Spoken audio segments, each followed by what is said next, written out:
우리는 지난 시간에 우상 숭배 행위에 대해 말씀을 나눈 바 있는데요.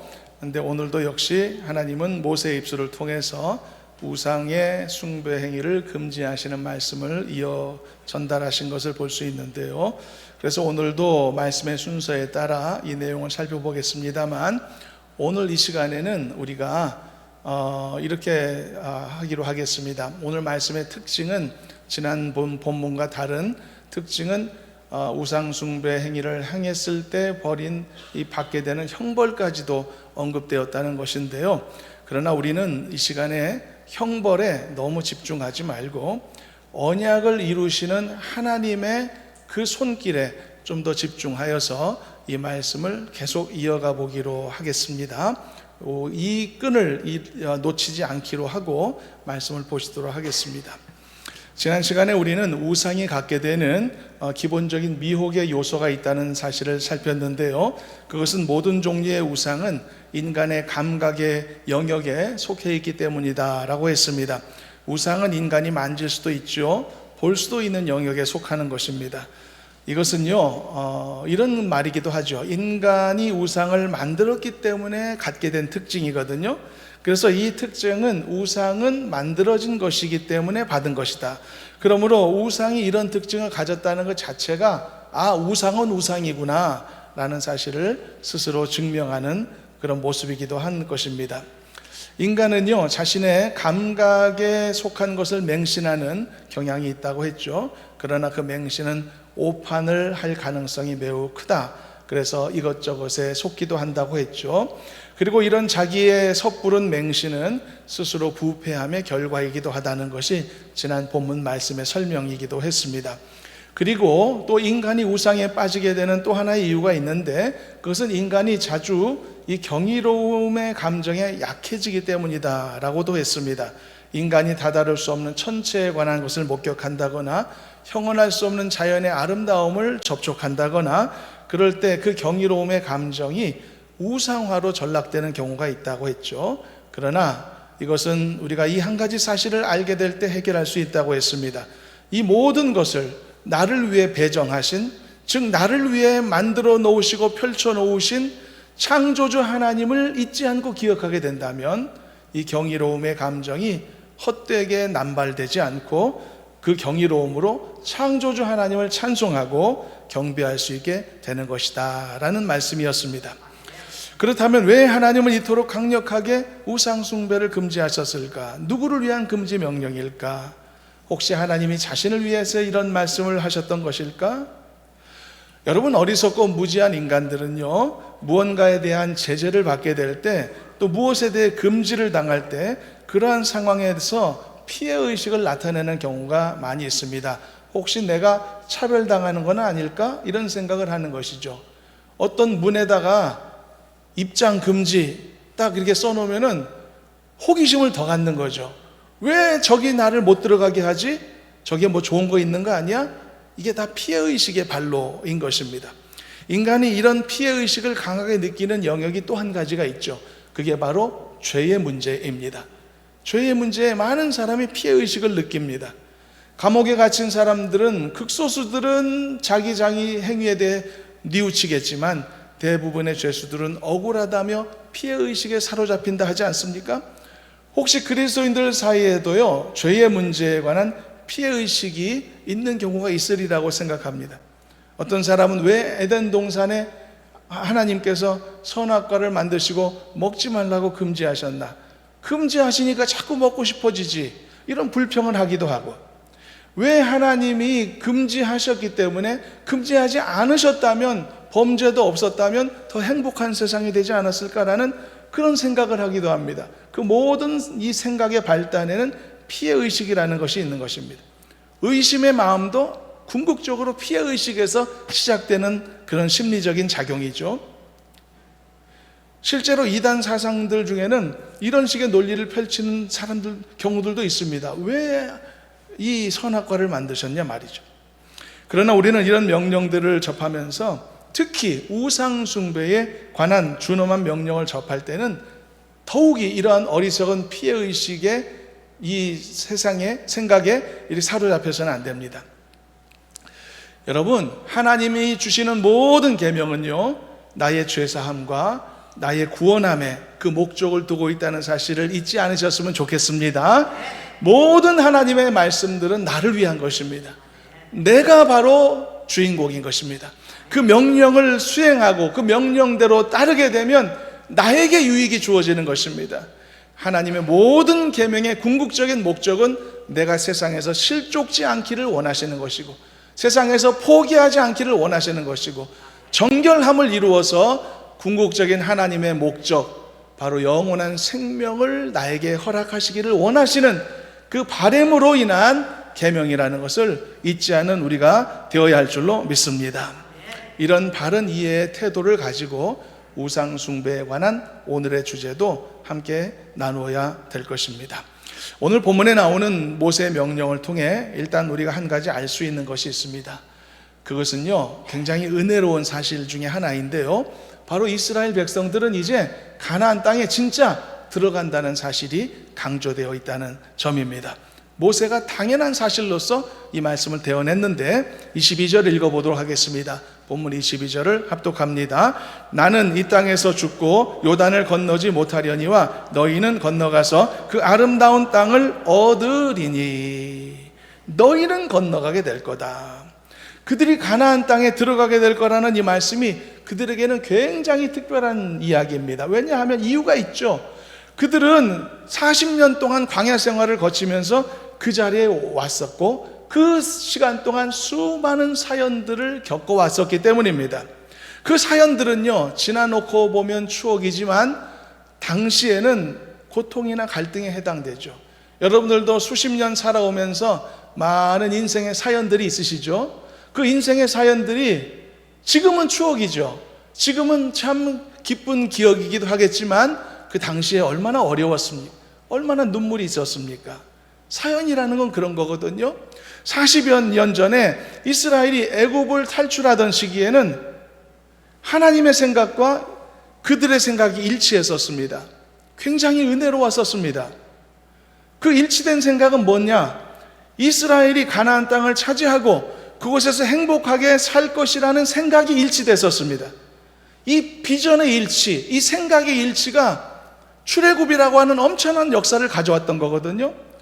하나님이 말이죠, 모세라는 지도자를 그들에게 보내서 애굽에서 탈출시키셨단 말이죠. 그 하나님의 생각은 뭐였습니까? 당연히 그들이 가나안 땅에 들어갈 것이다라는 사실을 계획하셨고 실행에 옮기셨던 거죠. 그 시기에 모세의 명령을 따라 애굽을 탈출했던 백성들의 생각은 어땠습니까? 그들은 여러분 생명을 걸고 출애굽을 한 거거든요. 잘못되면 다 죽는 거거든요. 목숨 걸고 출애굽의 결단을 한 이유가 뭡니까? 그들도 자신들이 가나안 땅에 들어갈 것이라는 사실을 꿈에도 의심하지 않았던 거거든요. 들어갈 거다. 이 생각의 일치가 있었기 때문에 그 대역사가 시작이 될 수 있었단 말이죠. 그랬던 시절이 있었던 거죠. 그런데 그 이후에 어떤 일이 있었습니까? 40년 광야 생활 동안에 수많은 갈등과 생각의 불일치와 수많은 환경의 변화들을 통해서 엄청난 사연들이 쌓여왔던 거죠.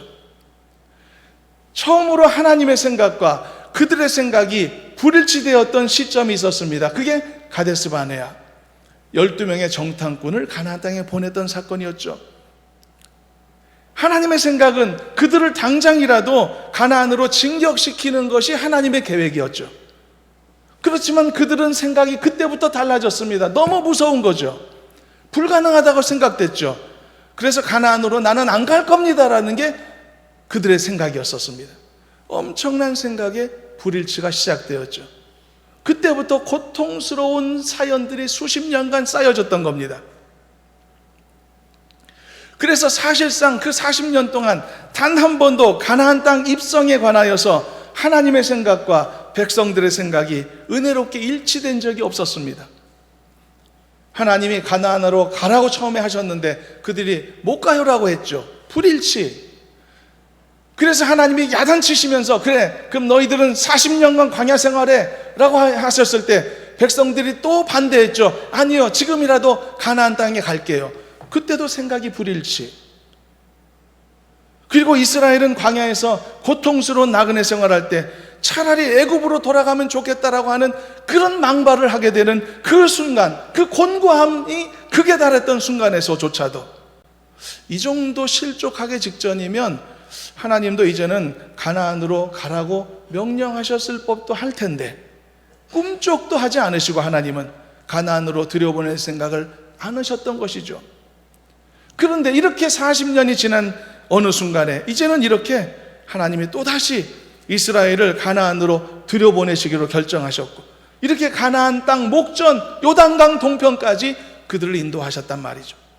그리고 이번에는 너무 감사하게도 이스라엘 백성들도 또 생각을 고쳐먹고 자신들이 이제는 가나안 땅에 들어가게 되는 그 과정을, 그 하나님의 손길을 기쁘게 다 수용하고, 누구도 이제는 무서워하거나 가나안에 들어가는 것을 싫어하거나 도망치거나 거부하지 않는 그 상황에 놓이게 되었던 겁니다. 비로소 40년 만에 가나안 땅에 들어가는 문제에 관한 하나님의 생각과 백성들의 생각이 일치되었던 거죠. 그 많은 고통스러운 사연들을 쌓은 후에 말입니다.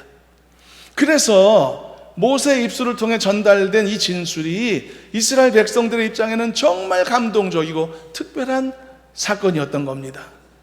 야, 비로소 우리가 진짜 가나안에 들어가는가 보다. 이제는 실현이 되겠구나. 너희들은 건너가서 그 아름다운 땅을 얻게 되리라. 얼마나 은혜로웠을까요? 어떤 학생이 어려운 대학교에 입학을 했습니다. 입학할 당시는 선생님도 부모님도 다 응원하고 적극 지지를 펼치고 열심히 공부할 마음이 있었죠. 그런데 공부를 시작해 보니까 자기가 생각했던 거하고 많이 달랐습니다. 과연 내가 이 공부를 마칠 수 있을까? 이게 내 적성에 맞을까? 졸업도 못하고 돈 낭비, 시간 낭비하는 건 아닐까? 이런 고민 때문에 열심히 가르쳐준 선생님도 실망시키고 학비 보태주신 부모님에게도 근심을 쌓게 하면서 수없이 휴학과 복학을 반복하면서 힘든 시간들을 보낸단 말이죠. 그런데 어느새 길어진 대학 생활을 지내다 보니 어느 순간 졸업식장 앞에 서 있는 자신을 발견하게 된 것입니다. 그 순간만큼은, 그동안의 갈등이 많았겠지만 그 순간만큼은 수많은 사랑을 쏟아붓고 지지해 주었던 부모님도 흡족하고 자기 자신도 기꺼이 이제 이 학교에 입학해서 지금까지 어쨌든 버텨낸 것에 대해 비로소 스스로를 자랑스럽게 여기는 바로 그 지점이 오게 되었다는 것이죠. 우여곡절 끝에 바로 이 졸업식장 앞에 서 있는 그 순간이 우여곡절 끝에 가나안 땅 입성을 눈에 앞두고 있는 이스라엘의 이 백성들의 모습과도 같다는 그런 이야기인 것입니다. 드디어 내가 이 광야 학교에 졸업을 하게 되는구나, 이런 감격과 감회가 이 모세의 진술을 듣고 있는 백성들의 마음이었다, 그런 설명인 것입니다. 드디어 우리가 가나안 땅에 가게 되는구나. 사연이 많을수록 감격적이고 눈물도 흘리게 되는 것 아닙니까? 결혼식에 참석하다 보면 어떤 신랑 신부는 마냥 좋아서 싱글생글 웃기도 하지만 어떤 신랑 신부는 민망하리만치 눈물을 쏟기도 하더라고요. 괜히 눈물을 흘리겠습니까? 뒤를 돌아볼 때 감회가 있는 것이죠. 사연이 아마도 많이 있는 것이겠죠. 자, 여러분, 이렇게 하나님께서 이스라엘을 그토록 염원하던 가나안 땅으로 들어가도록 모든 준비를 마치시고 여기까지 이끌어 주신 것입니다. 이게 놀라운 하나님의 언약의 성취라고 지금 설명하는 것입니다. 여러분, 하나님은 언약을 이루시는 분이신 줄로 믿으시길 바랍니다. 그러므로 우리도 언약을 붙잡아야 되는 것입니다. 이게 오늘 말씀의 모든 흐름인 것입니다. 피상적으로는 우상 숭배에 대한 경고와 형벌에 대한 말씀이지만 그 밑에는 이 언약의 흐름이 있는 것입니다. 하나님은 반드시 언약을 이루시는 것이고, 그러므로 너도 그 언약을 기억하라는 것이 말씀의 도전인 것입니다. 이 언약을 기억하고, 그리고 하나님이 이 언약을 지켜주셔서 나를 가나안 땅으로 들여보내시기까지 역사하신 하나님 앞에서, 그럼 이제 우리는 어떻게 해야 되겠죠? 우리 본분을 다해야 되는 거죠. 우리 본분을 다하는 첫 번째 주제가 뭐냐? 우상 숭배하지 말라는 것입니다. 이게 가장 중대한 명령이었던 것이죠. 이 정도는 해내야 되지 않을까요? 그래서 본문에서 이제 이렇게 말씀을 꺼내고 있습니다. 23절 4절도 읽어보도록 하겠습니다. 함께 읽어봅니다. 너희는 스스로 삼가 너희의 하나님 여호와께서 너희와 세우신 언약을 잊지 말고 내 하나님 여호와께서 금하신 어떤 형상의 우상도 조각하지 말라. 내 하나님 여호와는 소멸하는 불이시요 질투하시는 하나님이시니라. 하나님은 우상 숭배하지 말라고 하셨습니다. 왜냐하면 이것은 하나님의 신실하신 언약을 감당해야 될 백성들의 모습이 아니기 때문이죠. 나는 신실함으로 너에게 언약을 지키노라. 너도 내 언약을 받을 만큼 너의 언약을 지켜라. 네 본분을 다하라는 것입니다. 그 첫 번째 단계가 우상 숭배하지 말라는 것이었습니다. 내 하나님 여호와는 소멸하는 불이시다. 그리고 질투하시는 하나님이시다. 소멸하시는 불이라는 것은 우리가 충분히 짐작되죠. 잘못하면 심판하시는 하나님. 근데 질투하시는 하나님? 이건 좀 이해하기가 어렵지만 그러나 우리가 알고 있는 인간의 질투심을 말씀하는 게 아니고 하나님이 얼마나 우상 숭배를 혐오하고 싫어하시는가를 우리들의 언어로서 표현하신 것이다. 그렇게 이해하면 되겠습니다. 자, 오늘 본문이 그런데 지난주 본문과 다른 점이 있다고 했죠. 그것은 단지 우상 숭배하지 말라고 하신 게 아니라 그에 뒤따른 형벌까지도 언급하셨다는 점인데 그 부분도 좀 불편할지 몰라도 읽어봐야 되겠습니다. 25절 26절 연이어서 읽어보도록 합니다. 네가 그 땅에서 아들을 낳고 손자를 얻으며 오래 살 때에 만일 스스로 부패하여 무슨 형상의 우상이든지 조각하여 내 하나님 여호와 앞에 악을 행함으로 그의 노를 일으키면 내가 오늘 천지를 불러 증거를 삼노니 너희가 요단을 건너가서 얻는 땅에서 속히 망할 것이라. 너희가 거기서 너희의 날이 길지 못하고 전멸될 것이니라. 자, 이 말씀만 보면 마음이 두려울 정도죠. 저주의 선언과도 같습니다. 그러나 여러분, 우리가 알아야 됩니다.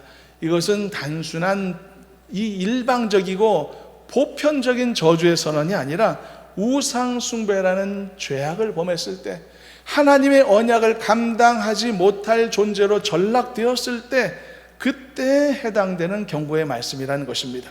그래서 여러분, 우리는 형벌의 내용을 간과할 수는 없죠. 그렇지만 그 형벌의 내용에 매여 있을 필요는 없습니다. 매여 있을 필요는 없죠. 왜냐하면 우리는 이 말씀을 통해서 언약의 성취에 강한 의지를 가지신 하나님께 집중함이 더 옳은 태도이기 때문인 것입니다. 하나님이 뭐라고 명령하셨다고요? 나는 내 언약을 지킬 거다. 나는 내 언약대로 너희들을 가나안 땅으로 이끌어 줄 거다. 그러므로 너희들은 너희들의 본분을 다하라. 너희들의 언약을 지켜라. 이런 말씀을 하시는 것이니까요. 실패하면 망하게 됩니다. 그것도 사실이죠. 그러나 하나님의 언약을 붙잡으면 승리할 것이라는 사실은 더욱더 확고한 하나님의 약속이 아니겠습니까? 그렇기 때문에 실패의 위험성을 간과할 수는 없겠지만 믿음의 승리를 이룰 것에 더 큰 소망을 두는 것이 말씀을 대하는 더 건강한 태도라는 말씀인 것입니다. 그리고 또 본문의 내용을 보면 한 가지 흥미로운 사실을 발견하는데요. 이 부분도 우리가 좀 볼 필요가 있습니다.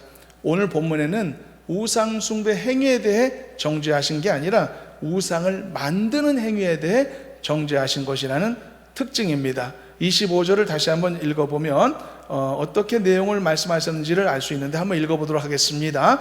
네가 그 땅에서 아들을 낳고 손자를 얻으며 오래 살 때에 만일 스스로 부패하여 무슨 형상의 우상이든지 조각하여 내 하나님 여호와 앞에 악을 행함으로 그의 노를 일으키면, 우상을 조각하는 것에 대한 설명이죠. 근데 왜 이 구분이 필요할까? 만드는 것과 숭배하는 것이 다 같은 거 아닐까? 그런데 그렇게 생각할 수도 있겠습니다만 이렇게 구분 지었다면 구분 짓는 이유가 있는 것이겠죠. 많은 사람들은 그렇게 생각합니다. 나는 만들기는 했지만 나는 거기에 속하지는 않아. 여러분, 교통사고를 때로는 길에서 많이 보는데 교통사고를 진짜 접촉해서 차가 부서지고 부상을 당하는 사고도 있지만은 교통사고를 유발하는 차도 있지 않습니까? 그 유발하는 것에 대해서는 흠이 없을까요? 나는 내가 직접 부딪힌 건 없으니까 나는 괜찮아 라고 하면 그건 안 되는 문제인 것이죠. 이 교통법에는 그런 유발하는 차량에도 여러분 처벌을 한다는 것을 아시지 않습니까? 우상에 대해서도 마찬가지 사고가 필요하다는 이야기인 것입니다. 많은 사람들이 나는 직접 이런 우상 숭배한 적 없어 라는 것으로 이 의무와 책임을 회피하려고 하는 경우가 있는데 그러면 안 된다는 겁니다. 그래서 본문에서는 이 두 가지를 구별하여 설명하면서 우상을 만드는 자들은 다음과 같은 형벌이 있다라고 설명하는데 한번 몇 가지 보겠습니다. 첫째, 이스라엘이 만일 조각하여 우상을 만들면 반드시 가나안에서 멸망할 것이라고 했습니다. 그러면 이후의 일은 어떻죠? 안타까운 일이지만 이스라엘은 가나안 땅에서 우상을 만들었습니다. 명령을 어겼죠. 그래서 이스라엘은 여전히 가나안 땅을 평정하지 못한 채 여전히 살아남아 이스라엘을 괴롭히는 수많은 이방 족속들과 불행한 시간들을 보내야 했습니다. 행복하지 않은 가나안의 삶이었었죠. 둘째, 이스라엘이 만일 우상을 조각하여 만들면 여러 민족 중에 너희들을 흩어버리겠다고 경고하셨습니다. 결과는 어땠죠? 현실이 되고 말았습니다. 이스라엘은 가나안 땅에 우여곡절 끝에 들어가서 왕국도 세우고 나라도 건설했었지만은 결과적으로 우상 숭배를 끊어내지 못함으로 북이스라엘은 아수르에게, 남유다는 바벨론에게 멸망당하고 가나안 땅은 빼앗기고 모든 백성들은 흩어져 거의 존재가 남지 않을 정도까지 되었었죠. 마지막 세 번째가 있는데요. 마지막 이 세 번째 내용 때문에 우상을 만드는 행위를 특별히 구별할 필요가 있는 것입니다. 만일 이스라엘이 우상을 조각하여 만들면 그들은 자신이 만든 생명 없는 우상에 족쇄가 채워져 매이게 될 것이라는 설명인 것입니다. 이 부분을 읽어보겠습니다. 28절 말씀 함께 읽어보도록 합니다. 너희는 거기서 사람의 손으로 만든 바 보지도 못하며 듣지도 못하며 먹지도 못하며 냄새도 맡지 못하는 목석의 신들을 섬기리라. 실제 이런 일이 일어났다는 것에 문제가 있습니다. 생명 없는 우상을 자기 손으로 만든 자는 자기가 나는 만들었을 뿐이다 라고 생각할지 몰라도 그가 만든 생명 없는 우상에 매이게 되는 법이다. 그래서 결국은 그도 우상 숭배자로 전락될 것이라는 설명이죠. 그리고 이것은 하나님께서 그 우상을 만든 자들에게 내리시는 특별한 하나님의 심판이 된다는 의미인 것입니다.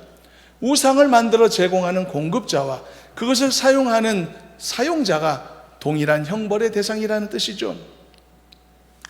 우리나라도 마약 청정국이 아니다는 평가가 요즘 나오고 있는데, 근데 우리나라가 이 마약 범죄를 다루는 방식이 여타 나라들과 좀 다른 면이 있다고 하죠.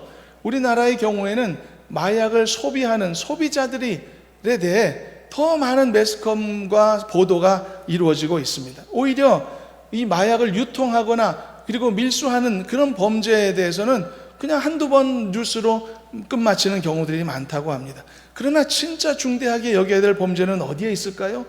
마약을 유통하고 들여오는 범죄에 있는 것이죠. 공급자들의 범죄가 훨씬 더 큰 것이죠. 그래서 외국은요, 사용자보다 유통하는 자들을 훨씬 더 크게 처벌한다고 하지 않습니까? 요즘 뉴스를 보니까 미국이 베네수엘라라고 하는 나라를 무력으로 침공하기 일보 직전에 있다는 뉴스가 있는데, 여러 정치적인 이유들이 있다고 봅니다만 명목상 이유는 뭐라고 되어 있습니까? 베네수엘라라는 나라가 미국으로 말이죠, 대량으로 마약을 이렇게 공급하는 루트가 되고 있기 때문이다 라고 하지 않습니까? 그게 사실이라면 굉장히 두고 볼 수 없는 큰 문제가 아닐까요?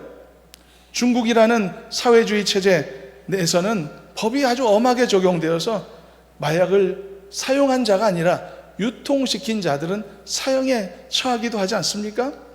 여러분 마찬가지 아닐까요? 여러분 우상을 만드는 행위가 더 죄악일까? 우상을 숭배하는 행위가 더 죄악일까?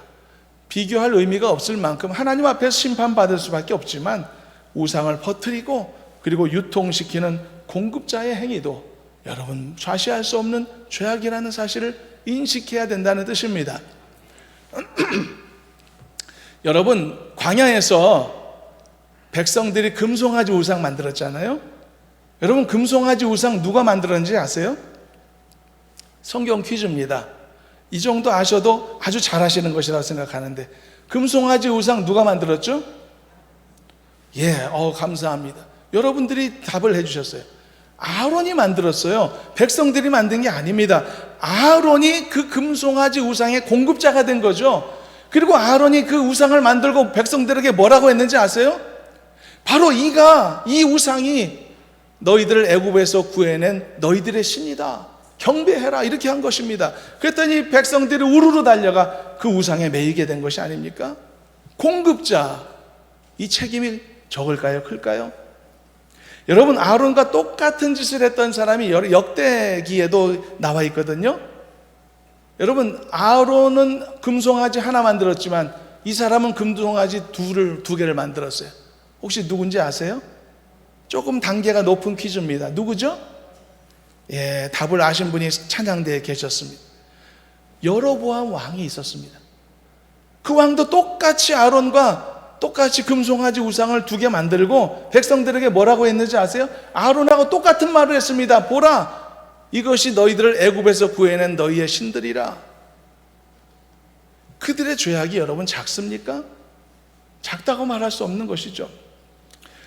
여러분, 이렇게 우상과 관련된 모든 것들이 하나님의 심판과 정죄와 연결되어 있다면 우리가 이제는 좀 역설적으로 생각해 봐야 되겠습니다. 우리는 한 가지 사실도 깊이 깨닫게 되는 것이죠. 그것은 우리 같은 사람이 그 모든 조상의 우상 숭배로부터 벗어나게 되고 예수 그리스도를 알게 되고 영접하게 되어 하나님의 자녀로 살아가고 오늘처럼 예배드리는 예배자가 되고 있는 우리의 이 모습이 그 자체만으로도 놀라운 은혜이구나, 그 자체만으로도 하나님의 축복이라는 사실을 깨닫게 되는 줄로 믿습니다. 우리가 때로는 삶을 살아가며 결핍도 경험하고 부족함도 많아서 늘 하나님 앞에 간구하는 삶을 살다 보니까 이미 받은 축복을 잊어버릴 때가 참 많이 있습니다. 나에게 어떤 부족함이 있다고 해서, 나에게 어떤 아쉬움이 있다고 해서 그거에 집중하다 보니 빼앗길 수 없는 축복 속에 우리가 살고 있음을 간구한단 말이죠. 그러나 오늘 말씀의 교훈은 이런 나의 어리석음을 깨우쳐 줄 수 있는 것입니다. 사랑하는 여러분, 언제나 감사하는 성도로 살아가시기를 주님의 이름으로 축원합니다. 부족함이 있다면 간구해야 되겠죠. 결핍한 것들이 있다면 급하게 구해야 되겠죠. 그러나 그런 중에서도 하나님이 나에게 주신 구원의 은혜, 감사하는 마음을 잃어버리지 않아야 될 줄로 믿습니다. 이 예배할 수 있는 예배자의 축복을 여러분 간구하지 마시기를 바랍니다. 그럴 때 많은 부족함 중에도 우리의 믿음을 견고히 세울 수 있을 것이고 결과적으로 모든 방해물을 딛고 믿음의 승리를 이룰 수 있을 줄로 믿습니다. 나머지 본문도 간략히 보고 마치겠습니다. 이 본문이 나누어지지 않으면 오늘의 결론이 명쾌하지 않을 것입니다. 나머지 본문에서요, 혹시 이스라엘이 우상숭배에 빠졌다고 하더라도 만일 이후에 다시 그들의 행위를 돌이키게 된다면 어떨까?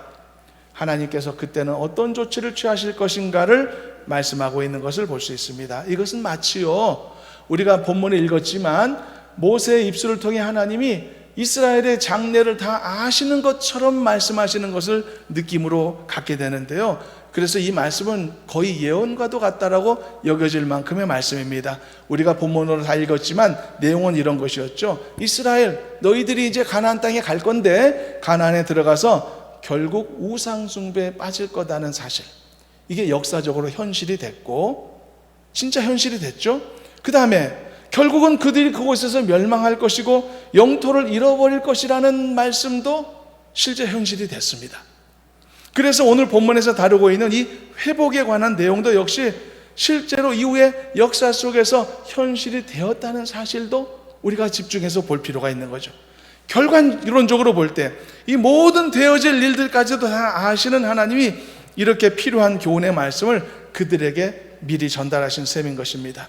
먼저 회복을 언급하시는 본문 29절을 읽어보도록 하겠습니다. 29절 합독합니다. 그러나 내가 거기서 내 하나님 여호와를 찾게 되리니 만일 마음을 다하고 뜻을 다하여 그를 찾으면 만나리라. 여러분, 이 말씀으로 오늘 말씀의 도전과 교훈과 위로가 되기를 저는 간절히 소망합니다. 이 말씀을 붙잡는 성도가 되기를 바랍니다. 여러분, 여기서 하나님이 뭐라고 약속하셨습니까? 네가 거기서 나 하나님 여호와를 다시 만나게 될 거다. 너희들 우상숭배에 빠졌지, 너희들 갈 길을 제대로 가지 못했지, 너희들 내 명령을 어겼지, 그래서 심판과 징계를 받았지. 그러나 그게 전부가 아니야. 그게 마지막이 아니야. 하나님은 언약을 지키시는 하나님이시라는 것입니다. 하나님은 반드시 언약을 완성하시는 하나님이시라는 것입니다. 그렇기 때문에 그 곁길로 갔던 백성들을 다시금 끄집어내실 것이라는 말입니다. 그리고 다시 하나님 여호와, 나 하나님 여호와를 찾는 사람 되도록 만드실 것이라는 말입니다. 그래서 너희들이 그때 마음을 다하고 뜻을 다하여 나를 찾게 된다. 그러면 내가 만나줄게. 다시 너 만나줄게. 바로 이것이 이 29절의 약속인 것입니다.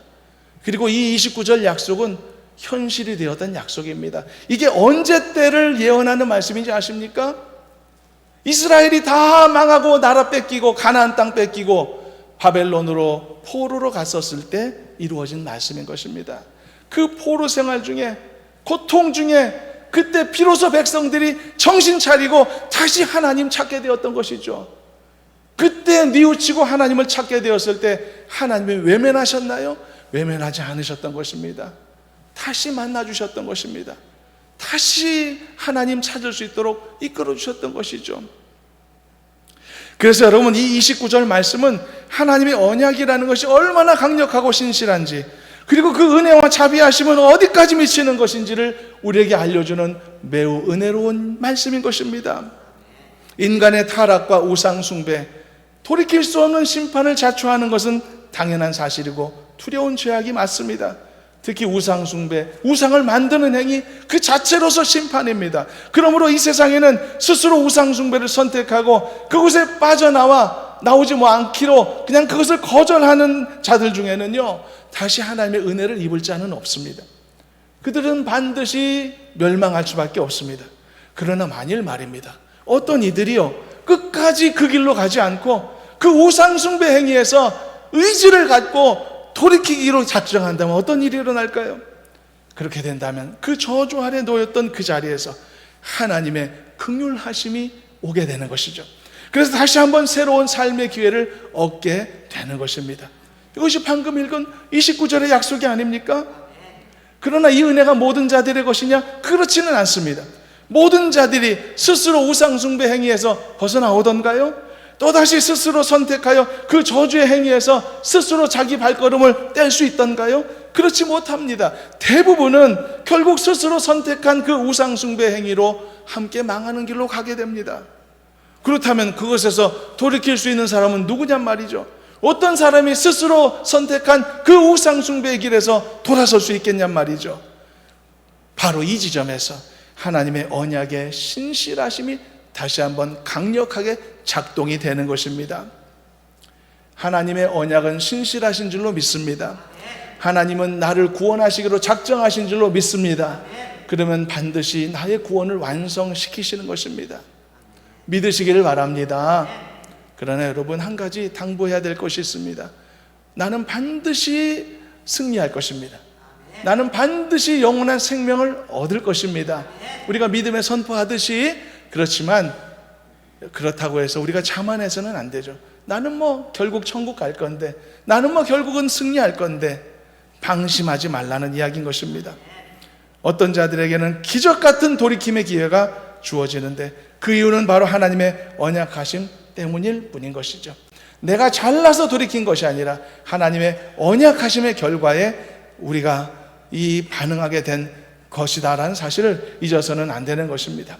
그래서 우리가 이 사실을 부인할 수 없는 이유는 수없이 반복해서 우상숭배에 빠졌던 이스라엘을 하나님이 완전히 멸절시키지 않으셨고, 비록 남겨진 소수이긴 했지만 다시금 돌이켜서 회개할 수 있도록 인도하셨다라는 역사적 사실, 이것이 하나님의 신실하심을 오늘날에도 우리에게 대변한다는 것을 잊어서는 안 될 것입니다. 그러나 이것을 보편화시킬 수는 없습니다. 모든 자들에게 다 이렇게 돌이키게 하시겠다? 아닙니다. 오직 이 특별한 하나님의 은혜는 하나님의 언약의 신실하심을 언급하기 위해서만 적용되어야만 됩니다. 이만큼 하나님의 언약은 신실하시다. 이만큼 하나님의 언약은 틀림이 없으시다. 그러나 여러분, 이 언약을 내가 감당하기 위해서 나도 그 언약에 반응해야 됩니다. 나도 그 언약을 붙잡는 사람이 되어야만 됩니다. 이것이 우리의 말씀의 마지막 도전입니다. 본문 31절 마지막 절까지 읽으면 그 내용이 나옵니다. 함께 31절을 합독해 보도록 합니다. 내 하나님 여호와는 자비하신 하나님이라. 그가 너를 버리지 아니하시며 너를 멸하지 아니하시며 내 조상들에게 맹세하신 언약을 잊지 아니하시리라. 사랑하는 여러분, 언약을 잊지 않으시는 하나님을 의지하시기를 바랍니다. 그리고 여러분들도 그 하나님의 언약을 붙잡는 성도가 되시기를 바랍니다. 그렇게 된다면 여러분들은 험한 광야 같은 인생, 많은 사연을 쌓을 수밖에 없는 곤고함도 있겠지만, 그러나 결국 이스라엘 백성들이 가나안 땅에 들어가도록 하나님이 이끄셨던 것처럼 여러분들도 반드시 믿음의 승리를 이룰 때까지 하나님이 함께하여 주실 줄로 믿습니다. 이런 말씀의 도전과 은혜로 더욱 견고히 서시는 우리 모두 되기를 주님의 이름으로 축원합니다. 하나님 감사합니다. 우리에게 주신 말씀의 도전이 땅에 떨어지지 않기를 소망합니다. 마음에 새겨지게 하여 주시옵시고, 신실하신 하나님, 언약을 지키시는 하나님을 더욱더 의지하는 우리 모두가 되도록 도와주옵소서. 예수님의 이름으로 기도하옵나이다. 아멘.